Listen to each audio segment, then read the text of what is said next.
नमस्कार दोस्तों, स्वागत है आपका अपने यूट्यूब चैनल वेटरनरी स्टडी में। और दोस्तों, आज हम पशुधन सहायक परीक्षा की तैयारी के लिए और एचडीपी एग्ज़ाम की तैयारी के लिए प्रिपरेशन के लिए जो अभी फ़िलहाल में जिनका रनिंग में चल रहा है उनकी तैयारी के लिए और 2021-22 जो आगामी वैकेंसी आने वाली है पशुधन सहायक की तैयारी के लिए आज हम जो ओल्ड क्वेश्चन पेपर है, पहले से एग्ज़ाम ओल्ड क्वेश्चन पेपर है, उसको सॉल्व करेंगे और देखेंगे कि जो वेटरनरी के जो क्वेश्चन आते हैं वो किस टाइप के आते हैं और कैसे कैसे आते हैं, और पुराना पेपर जो है हम सॉल्व करेंगे इस वीडियो में। तो दोस्तों, वीडियो को पूरा ज़रूर विजिट करना और जिस साथी ने अभी तक हमारे चैनल से नहीं जुड़ा है वो भी ज़रूर जुड़ जाए। अब दोस्तों, आपको मैं इस चैनल के ज़रिए आपको daily most important question provide करवाऊंगा विद राजस्थान जीके के साथ में डेली इम्पोर्टेंट क्वेश्चन जीके के भी आपको बहुत ही जल्दी अब इसमें शुरू कर दिया जाएगा, बताया जाएगा। नेक्स्ट वीडियो में आपको राजस्थान जीके के बारे में बताऊंगा। तो दोस्तों, शुरू करते हैं।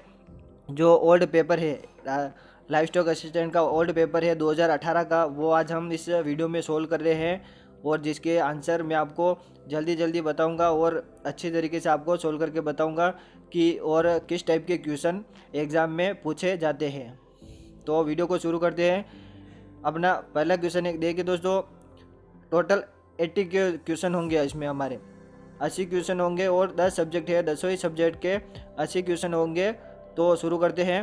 ये फर्स्ट क्वेश्चन है अपना वेटरनरी एनाटॉमी से।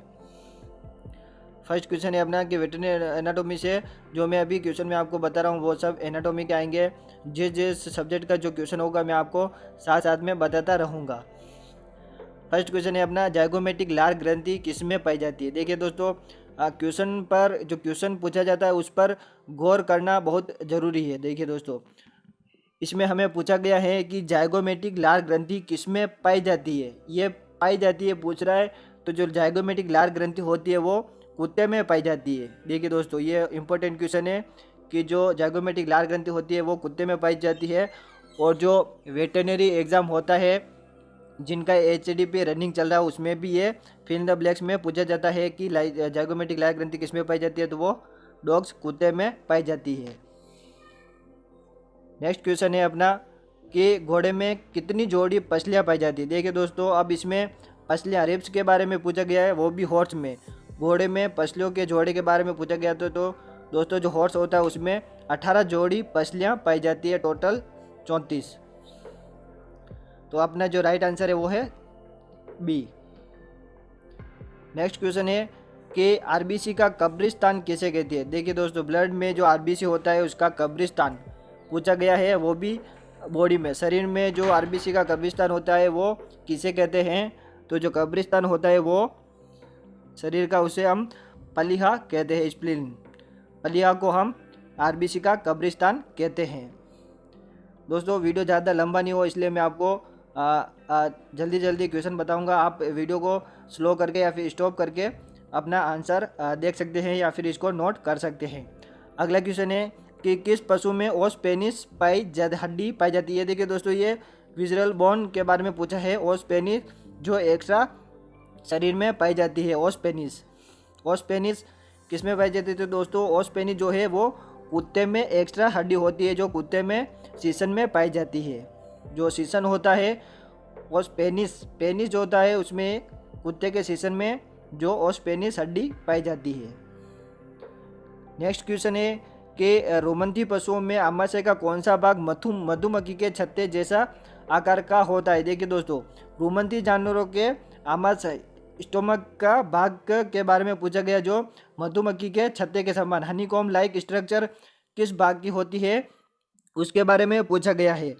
तो जो हनीकॉम्ब लाइक स्ट्रक्चर है वो है रेटिकुलम की जो आमाशय का जो भाग है रेटिकुलम, उसकी जो आकृति है वो हनीकॉम्ब लाइक स्ट्रक्चर मधुमक्खी के छत्ते के आकार की होती है। नेक्स्ट क्वेश्चन है कि मुर्गी में सत्य आमाशय। देखिए दोस्तों, मुर्गी में ट्रू स्टोमक के बारे में पूछा गया है। ये कंफ्यूजन वाला क्वेश्चन है दोस्तों। अक्सर में पशुओं में सत्य आमाशय पूछा जाता है, ट्रू स्टोमक, लेकिन यहाँ पर मुर्गी के बारे में पूछा गया है कि मुर्गी में जो है वो ट्रू स्टोमक या फिर सत्य आमाशय किसे कहते हैं। तो दोस्तों, जो प्रोवेंट्रिकुलस ये दोस्तों HDP वाले के फिल इन द ब्लैंक्स या फिर डिफाइन में भी आता है कि प्रोवेंट्रिकुलस किसे कहते हैं, या फिर जो सच्चा आमाशय होता है उसे क्या कहते हैं, तो वो प्रोवेंट्रिकुलस होता है, जो इसको हम मुर्गी में ट्रू स्टोमक कहते हैं। नेक्स्ट क्वेश्चन है कि प्रथम ग्रीवा कशेरुका सर्वाइकल वर्टिब्रा को कहते हैं।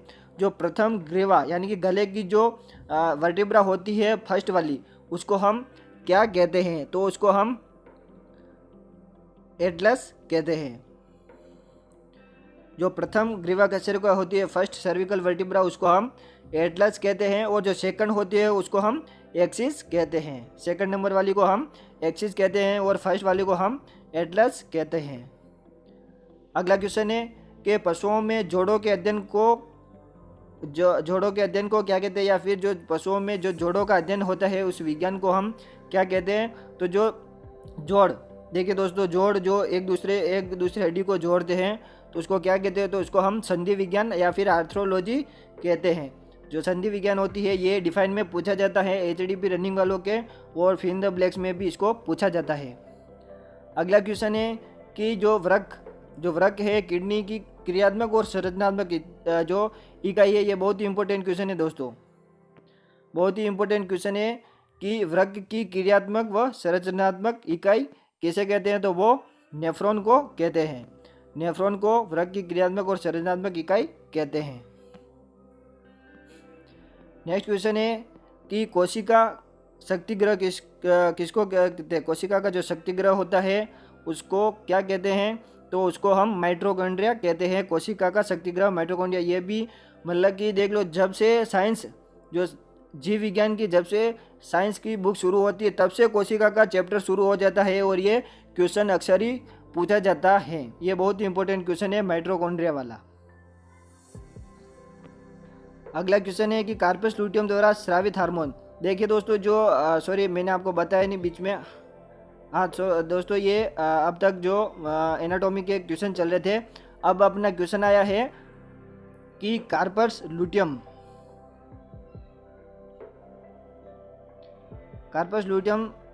द्वारा स्रावित होता है। जो कार्पस लूटियम होता है वो किसके द्वारा स्रावित होता है, तो जो कार्पस लूटियम होता है वो प्रोजेस्टेरोन द्वारा स्रावित किया जाता है।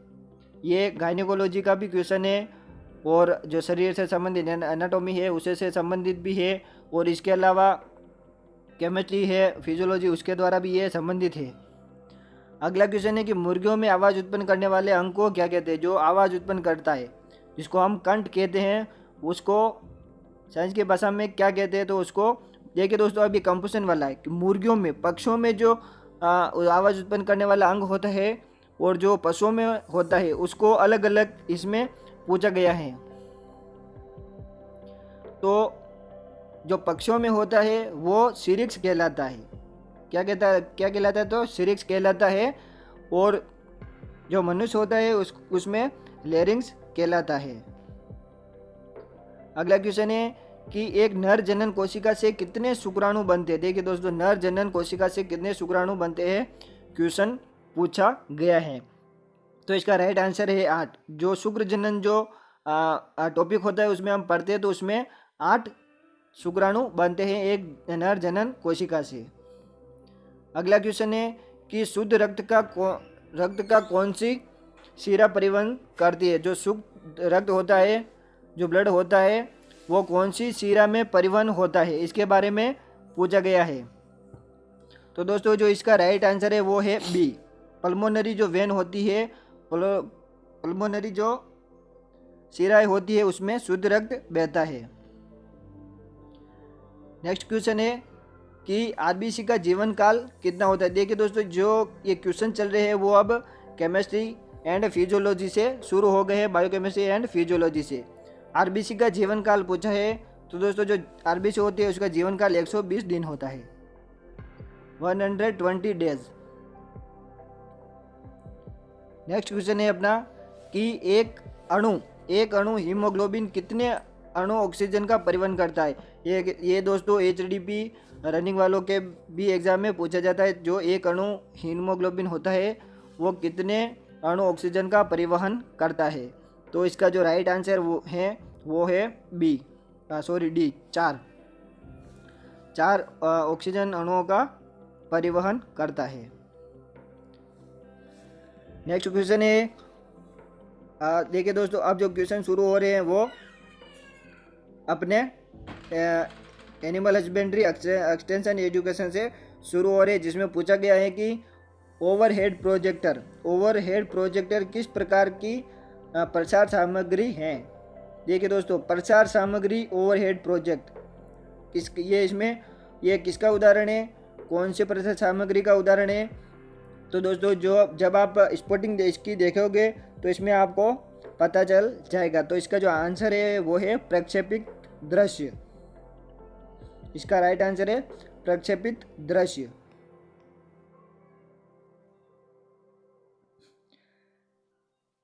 नेक्स्ट क्वेश्चन है कि महाशिवरात्रि पशु मेला किस स्थान पर आयोजित किया जाता है।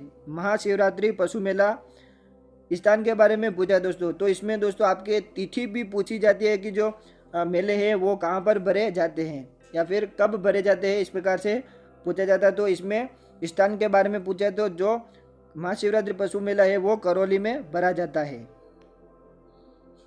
नेक्स्ट क्वेश्चन है कि राजस्थान में कितने राज्य स्तरीय पशु मेले आयोजित किए जाते हैं। इंपॉर्टेंट क्वेश्चन है दोस्तों, कितने राज्य स्तरीय पशु मेले राजस्थान में, राज्य स्तरीय पशु मेले कितने हैं टोटल, तो वो 10 है। 10 पशु मेले भरे जाते हैं राज्य स्तरीय, जो राजस्थान लेवल पर भरे जाते हैं। अगला क्वेश्चन है कि पशु पोषण आहार प्रयोगशाला कहाँ पर स्थित है। देखिए दोस्तों, पशु पोषण है, एनिमल न्यूट्रिशन आहार प्रयोगशाला के बारे में पूछा है। तो इसका आंसर है वो है बी, जामडोली जयपुर में पशु पोषण आहार प्रयोगशाला स्थित है। अगला क्वेश्चन है कि प्रसार शिक्षा का अंतिम पायदान क्या है। तो देखिए दोस्तों, जो टोटल पायदान है वो है 6, जिनमें से लास्ट वाला पायदान पूछा गया है। तो लास्ट वाले में संतुष्टि आएगी कि वो प्रसार शिक्षा से या फिर किसी वस्तु से वो संतुष्ट है, इस प्रकार से ये आंसर आता है। अगला क्वेश्चन है, ड्रामा नुक्कड़ नाटक किस प्रकार के साधन है। देखिए दोस्तों, ड्रामा और नुक्कड़ किस प्रकार के प्रसार साधन है, इसके बारे में पूछा गया है।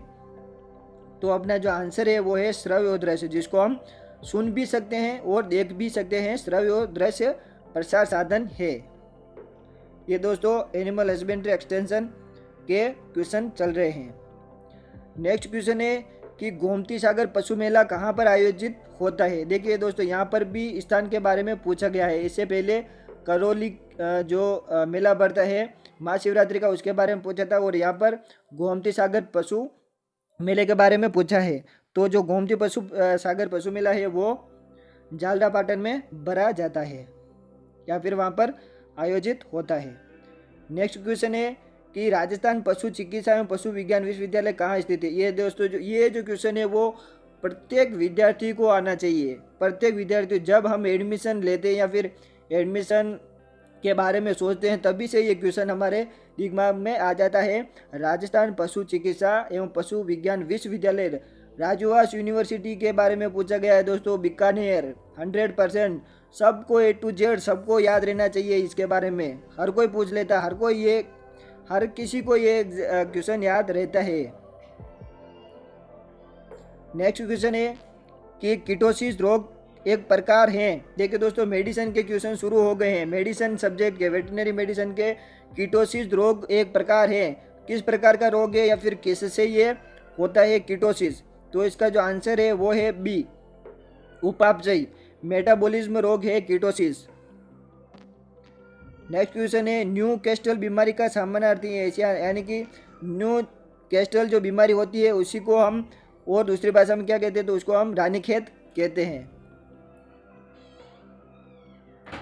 अगला क्वेश्चन है कि निम्न में से कौन सी बीमारी वुडन टंग लक्षण प्रदर्शित करती है। देखिए दोस्तों, बीमारियों के बारे में चल रहा बहुत ही इंपॉर्टेंट सब्जेक्ट है वेटरनरी मेडिसिन। वुडन टंग के बारे में पूछा गया है, जो कौन से लक्षण प्रदर्शित करती है।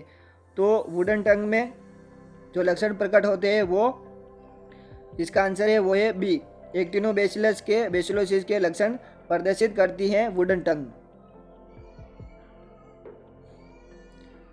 अगला क्वेश्चन है लोग जो किस बीमारी में पाई जाती है। जो लोग जो अवस्था है, देखिए दोस्तों कौन सी बीमारी में पाई जाती है, जो शरीर की लोग जो अवस्था होती है वो कौन सी बीमारी में पाई जाती है। इसका आंसर है डी, टिटेनस। जब होता है पशुओं तो उसमें लोग जो अवस्था पाई जाती है। अगला क्वेश्चन है कि इन बीमारियों में से कौन सी प्रोटोजोआ जनित नहीं है। प्रोटोजोआ जनित नहीं है यानी कि किसी और से होती है, तो बेबेसियोसिस प्रोटोजोआ जनित है, थैलेरोसिस भी यही है, सर्रा भी यही है। तो जो इसका राइट आंसर होगा वो होगा ज्वर, दुग्ध ज्वर, मिल्क फीवर मेटाबॉलिक डिजीज है जो प्रोटोजोआ श्रेणी में नहीं आती है। नेक्स्ट क्वेश्चन है कि कौन सा रोग वायरस जनित है। अब वायरस जनित रोग के बारे में पूछा गया। दोस्तों ये आप सबको याद रखना है, वायरस जनित रोग खुरपका और मुंहपका ये वायरस जनित रोग है। मेडिसिन के क्वेश्चन चल रहे हैं दोस्तों। अगला क्वेश्चन है कि मेड काउ नामक रोग किससे होता है। देखिए दोस्तों मेड काउ नामक रोग किससे होता है, इसमें सबकी जो कारक है उसके बारे में पूछा गया है। तो इसका जो राइट आंसर है वो है प्रियन। जो मेड काउ है वो प्रियन रोग से होता है। अगला क्वेश्चन है कि निम्न में से कौन सा विटामिन रक्त का थक्का बनाने के लिए जिम्मेदार होता है। देखिए दोस्तों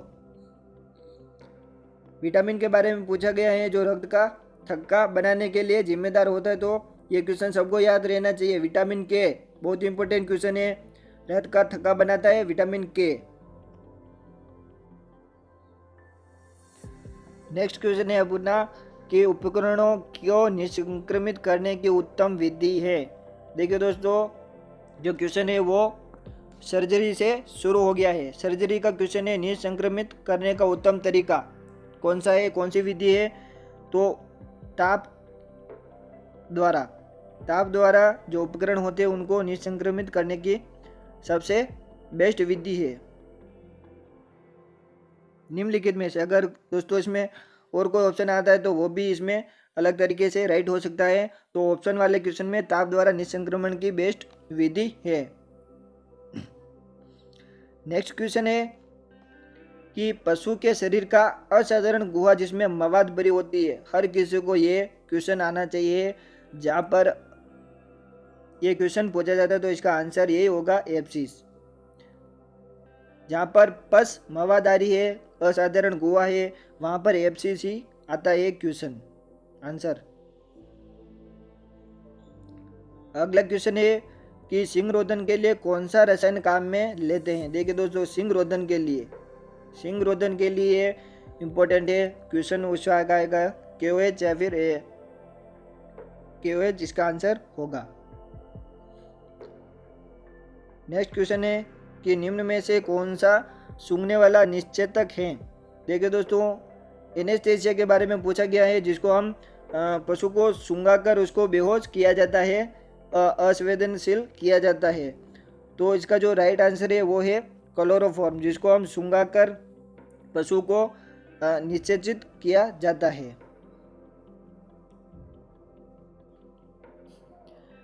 नेक्स्ट क्वेश्चन है अपना कि अनअवशोषित सूचर सामग्री हैं।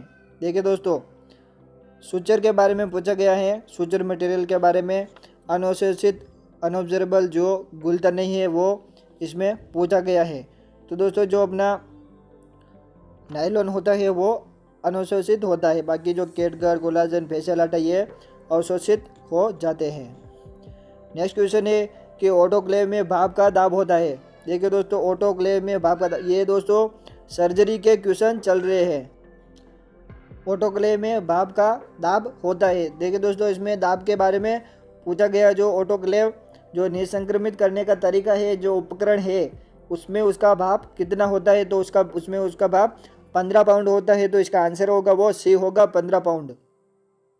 अगला क्वेश्चन है कि तेज धारदार हथियार से होने वाला घाव क्या कहलाता है। देखिए दोस्तों अब इसमें वाउंड के बारे में पूछा गया है। घाव कौन से तरीके से कौन सा घाव हो रहा है उसके बारे में पूछा गया। तो यहाँ पर तेज धारदार हथियार से जो घाव हो रहा है उसको हम क्या कहते हैं? उसको हम इनसाइड घाव कहते हैं। इनसाइड घाव कहते हैं तेज धारदार जो हथियार होता है उससे अगर घाव हो रहा है तो। अगला क्वेश्चन है कि कठोर ऊतकों की निरंतरता का टूट जाना क्या कहलाता है? देखिए दोस्तों, यहाँ पर कठोर ऊतकों के बारे में पूछा गया है और एक आता है कोमल ऊतकों की निरंतरता का टूट जाना क्या कहलाता है। तो यहाँ पर कठोर ऊतक आ रहे थे जैसे कि हड्डियाँ इसमें आती है तो इसमें अपना फ्रैक्चर आंसर होगा। अगर कोमल ऊतक आते तो इसमें वो घाव कहलाता है। अगला क्वेश्चन है कि देखिए दोस्तों, अब जो एनिमल न्यूट्रिशन है, न्यूट्रिशन जो सब्जेक्ट है उसके क्वेश्चन शुरू हो गए हैं। तो इसमें अपना क्वेश्चन है कि अच्छी साइलेज, गुड साइलेज का पीएच कितना होता है? इम्पोर्टेंट क्वेश्चन है ये। एचडीपी रनिंग वालों के फिल इन द ब्लैंक्स में पूछा जाता है और शॉर्ट जो लॉन्ग क्वेश्चन आते हैं उसमें भी पूछा जाता है। जो गुड साइलेज होती है उसमें पीएच कितना होता है? तो उसका जो आंसर है वो है 4.2 से 4.5। अगला क्वेश्चन है पैराकीरेटोसिस नामक रोग सूअर में किस खनिज तत्व की कमी से होता है? खनिज तत्व के बारे में पूछा है और पैराकीरेटोसिस ये रोगों के बारे में, खनिज तत्वों की कमी में रोगों के बारे में ज़्यादा पूछा जाता है। तो पैराकीरेटोसिस नामक जो रोग है वो जिंक की कमी से होता है, जेड एंड जिंक की कमी से। नेक्स्ट क्वेश्चन है कि निम्न में से कौन सा प्रोटीन का अच्छा स्रोत है? देखिए दोस्तों, प्रोटीन का अच्छा स्रोत तो इसमें गेहूं, चावल, मक्का और चना पूछा गया। तो सबसे ज़्यादा प्रोटीन जो होती है वो चने में होती है, दाल में सबसे ज़्यादा प्रोटीन होती है। बाकी जो गेहूं, चावल, ये मक्का, इसमें कार्बोहाइड्रेट सबसे ज़्यादा होती है। नेक्स्ट क्वेश्चन है विटामिन D12 का रासायनिक नाम। ये भी अधिकतर बार एग्जाम में पूछे जाते हैं। तो इसका साइनोकोबालामिन सबको पता रहता है। ये एनिमल न्यूट्रिशन के क्वेश्चन है। अगला क्वेश्चन है 45 सुबबुल में कौन सा विषैला तत्व होता है? जो सुबबुल होता है उसमें कौन सा विषैला तत्व टॉक्सिन्स होता है? तो बबुल में जो टॉक्सिन्स तत्व है वो है माइमोसिन सुबबुल में विषैला तत्व है। नेक्स्ट क्वेश्चन है कि भारतीय गाय के लिए शुष्क पदार्थ की आवश्यकता कितनी होती है? देखिए दोस्तों, इंडियन केटल के बारे में पूछा है और एक होती है विदेशी गाय। विदेशी गाय के लिए शुष्क पदार्थ की मात्रा ज़्यादा होती है और देसी गायों के लिए कम होती है। तो इसका जो राइट आंसर है वो है अपना ए, 2.5 किलो अर्थात 2.5 किलोग्राम, 2 किलो आधा 500 ग्राम पर 100 kg बॉडी वेट के अनुसार भारतीय गाय को शुष्क पदार्थ की आवश्यकता होती है। नेक्स्ट क्वेश्चन है कि गेहूं के भूसे को उपचारित करने के लिए निम्न में से यूरिया कितने प्रतिशत लिया जाता है? देखिए दोस्तों, गेहूं का भूसा है जिसको उपचारित करना है उसमें यूरिया कितना प्रतिशत यूज करना है, उपयोग करना है? तो उसमें यूरिया हमें 4% यूज करना है। ज़्यादा यूज करेंगे तो यूरिया टॉक्सिसिटी हो जाती है। नेक्स्ट क्वेश्चन है कि निम्न में से कौन सा वसा घुलनशील विटामिन है? सबको पता होना चाहिए कि वसा में घुलनशील जो विटामिन है वो कौन सा है। तो इसका आंसर है ए, विटामिन ए जो होता है वो वसा में घुलनशील होता है। मैं आपको टर्म बताता हूँ, अडेक, ADEK, अडेक याद रखना दोस्तों। जो वसा में घुलनशील विटामिन होते हैं अडेक, ADEK, ठीक है दोस्तों। अडेक जो वसा में घुलनशील होते हैं ये याद रखना, बाकी सब पानी में घुलनशील होते हैं, वाटर में। नेक्स्ट क्वेश्चन है कि भैंस की किस प्रजाति से त्वचा का रंग तांबे जैसा पाया जाता है? देखिए दोस्तों, live stock production and management LPM subject के क्वेश्चन शुरू हो गए हैं। भैंस की वो कौन सी प्रजाति है जिसका रंग, त्वचा का रंग तांबे जैसा होता है? तो दोस्तों, जो भदावरी भैंस होती है, भदावरी भैंस में त्वचा का रंग तांबे जैसा होता है।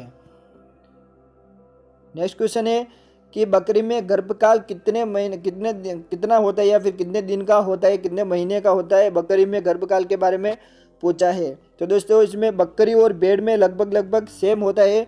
तो हमें कंफ्यूजन नहीं होना है और उसमें हमें याद रखना है 155 दिन। इसमें प्लस माइनस चलता है 155 या 150 प्लस या माइनस ऐसे करके भी इसमें हम कह सकते हैं। तो दोस्तों अपना नेक्स्ट क्वेश्चन है कि भेड़ में समागम की क्रिया क्या कहलाती है। तो दोस्तों भेड़ में समागम की जो क्रिया कहलाती है वो जिसको हम टैपिंग कहते हैं। अगला क्वेश्चन है सुअर का मांस क्या कहलाता है। सबको पता है पोर्क, राइट आंसर बी। अगला क्वेश्चन है कि राष्ट्रीय ऊंट अनुसंधान केंद्र कहाँ पर स्थित है। देखिए दोस्तों ये जो क्वेश्चन है वो एग्रीकल्चर सुपरवाइजर में भी पूछे जाते हैं। जो अपना पशुपालन वाला जो टॉपिक आता है उसमें ये क्वेश्चन पूछे जाते हैं एलपीएम सब्जेक्ट के। अपना जो पशुपालन वाला टॉपिक है और जो ये एलपीएम सब्जेक्ट है वो सेम है। एलपीएम सब्जेक्ट पढ़ लो, पशुपालन वाला कंप्लीट हो जाता है। तो एनआरसीसी बीकानेर में उपस्थित है, जहाँ पर सबसे ज़्यादा ऊँट उधर ही पाए जाते हैं, जैसलमेर, जोधपुर। तो राइट आंसर है अपना बीकानेर। अगला क्वेश्चन है कि डिग्री सेंटीग्रेड को डिग्री फ़ारेनहाइट में परिवर्तित करने का सूत्र। तो इसका जो सूत्र है वो है ए डिग्री फ़ारेनहाइट बराबर डिग्री सेल्सियस बटा 5 × 9 कोष्टक प्लस 32। अगला क्वेश्चन है बहुत इंपॉर्टेंट क्वेश्चन है दोस्तों। मुर्गी का सामान्य तापमान नॉर्मल टेम्परेचर कितना होता है। तो मुर्गी का 160 डिग्री होता है। अगला क्वेश्चन है कि साहिवाल निम्न में से किस पशु की नस्ल है। तो दोस्तों जो साहिवाल जो नस्ल है वो कौन से पशु की नस्ल है। तो गाय की साहिवाल नस्ल होती है। 2n+1 गुणसूत्र अवस्था पाई जाती है। दोस्तों जेनेटिक्स के क्वेश्चन शुरू हो गए हैं। 2n+1 गुणसूत्र अवस्था क्या कहलाती है। तो ट्राइसोमिक कहलाती है 2n+1 गुणसूत्र अवस्था। अगला क्वेश्चन है कि डीएनए में कौन सा नाइट्रोजनी क्षारक अनुपस्थित होता है। देखिए दोस्तों नाइट्रोजन क्षारक के बारे में पूछा गया है। तो डीएनए में यूरेसिल अनुपस्थित होता है, ये आरएनए में उपस्थित होता है। तो इस यूरेसिल की जगह पर साइटोसिन उपस्थित होता है। अगला क्वेश्चन है कि डीएनए से आरएनए का बनना क्या कहलाता है। दोस्तों डीएनए से आरएनए बन रहा है तो उसको हम क्या कहते हैं। तो उसको हम ट्रांसक्रिप्शन कहते हैं। आनुवंशिकी की भौतिक एवं क्रियात्मक इकाई क्या कहलाती है। जीन, राइट आंसर है इसका जीन सी। अगला क्वेश्चन है कि निकट संबंधी पशुओं के बीच होने वाले प्रजनन को क्या कहते हैं। देखिए दोस्तों निकट संबंधी है उनके बीच जो प्रजनन हो रहा है उसको हम क्या कह रहे थे। उसको हम अंतः प्रजनन कह रहे हैं, अंतः प्रजनन क्लोज ब्रीडिंग। अगला क्वेश्चन है कि गाय में गुणसूत्रों की संख्या कितनी होती है। सबको पता है 60 होती है। एक मादा जनन कोशिका से कितने अंडाणु बन रहे हैं। देखिए दोस्तों इससे पहले वाले क्वेश्चन में नर जनन कोशिका के बारे में पूछा था, लेकिन इसमें मादा जनन पूछा है। तो अंडाणु कितने बन रहे हैं। तो एक ही अंडाणु बनता है और नर जनन में 8 शुक्राणु बनते हैं। अगला क्वेश्चन है कि निम्न में से कौन आनुवंशिका का जनक कहलाता है। सबको पता है मेंडल, इंपॉर्टेंट क्वेश्चन है। नर जनन तंत्र में शुक्राणु कहाँ बनते हैं। देखिए दोस्तों इंपॉर्टेंट क्वेश्चन है, सबको पता है वृषण में बनते हैं। बकरी में ब्याने की प्रक्रिया को कहते हैं। तो बकरी में ब्याने की जो प्रक्रिया होती है उसको हम क्या कहते हैं। तो उसको हम कीडिंग कहते हैं और जो उसका बच्चा होता है उसको हम कीड कहते हैं। अगला क्वेश्चन है कि किस पशु में मध्य चक्र से पहले रक्तस्राव होता है। देखिए दोस्तों वो कौन सा पशु है जिसमें स्ट्रेस साइकिल शुरू होने से पहले ब्लीडिंग होती है। तो वो कुत्तिया में होती है। अगला क्वेश्चन है कि कोटिलिडोनरी दोस्तों आंसर पहले बोल गया कि गाय में किस प्रकार का अपरा पाया जाता है। तो गाय में कोटिलिडोनरी प्रकार का अपरा प्लेसेंटा पाई जाती है गाय में। अगला क्वेश्चन है कि कौन सा भाग अंडवाहिनी का नहीं है। तो दोस्तों जो अंडवाहिनी का भाग नहीं है वो है सर्विक्स डायरेक्ट ही जनन तंत्र का भाग है, मादा जनन तंत्र का। वीर्य में उपस्थित शर्करा का नाम। जो वीर्य में जो शर्करा उपस्थित होती है उसको हम क्या कहते हैं। तो वीर्य की शर्करा को हम फ्रक्टोज कहते हैं। अगला क्वेश्चन है कि भेड़ में मध्य चक्र की अवधि कितने दिन की होती है। इंपॉर्टेंट क्वेश्चन है, अधिकतर बार पूछा जाता है। तो इसका आंसर है 16 दिन, जो भेड़ में स्ट्रेस साइकिल की अवधि होती है। अगला क्वेश्चन है दुग्ध शरण मिल्क ले डाउन के लिए कौन सा हार्मोन जिम्मेदार है। इंपॉर्टेंट क्वेश्चन है, वो सबको पता है, ऑक्सीटोसिन।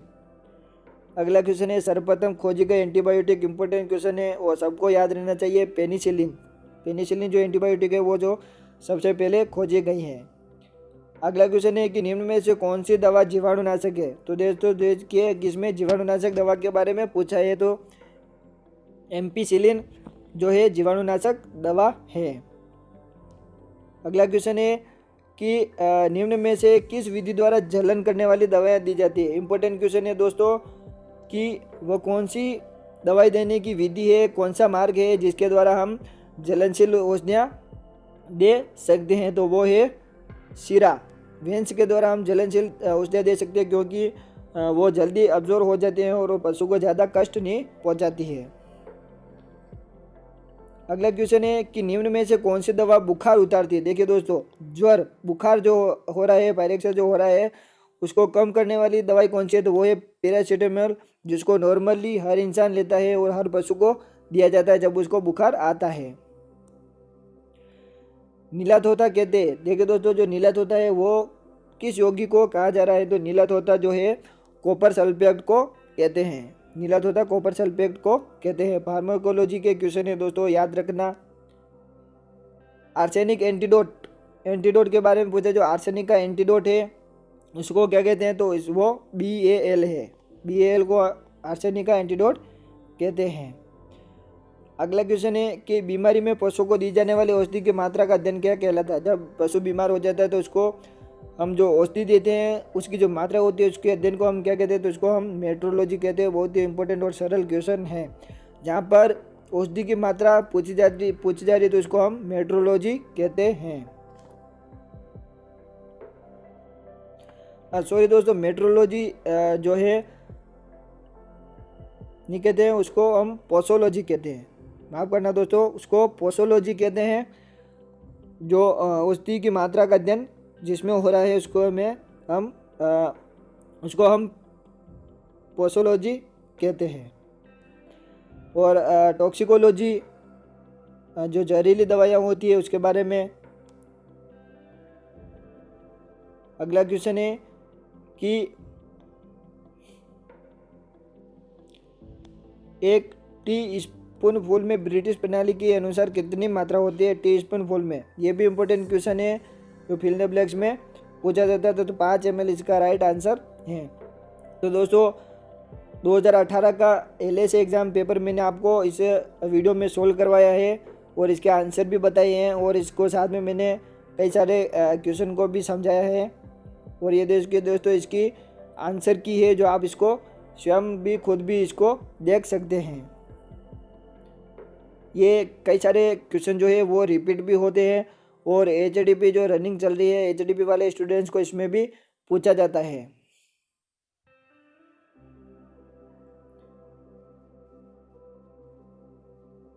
तो दोस्तों आशा करूँगा कि आपको हमारी ये जानकारी वीडियो अच्छी लगी हो तो इसे लाइक कमेंट शेयर जरूर करना। और किसी प्रकार की कोई इसमें प्रॉब्लम हो तो आप हमें कमेंट करके ज़रूर बता सकते हैं। मैंने आपको आज 2018 का पेपर सोल्व करके बताया है। धन्यवाद।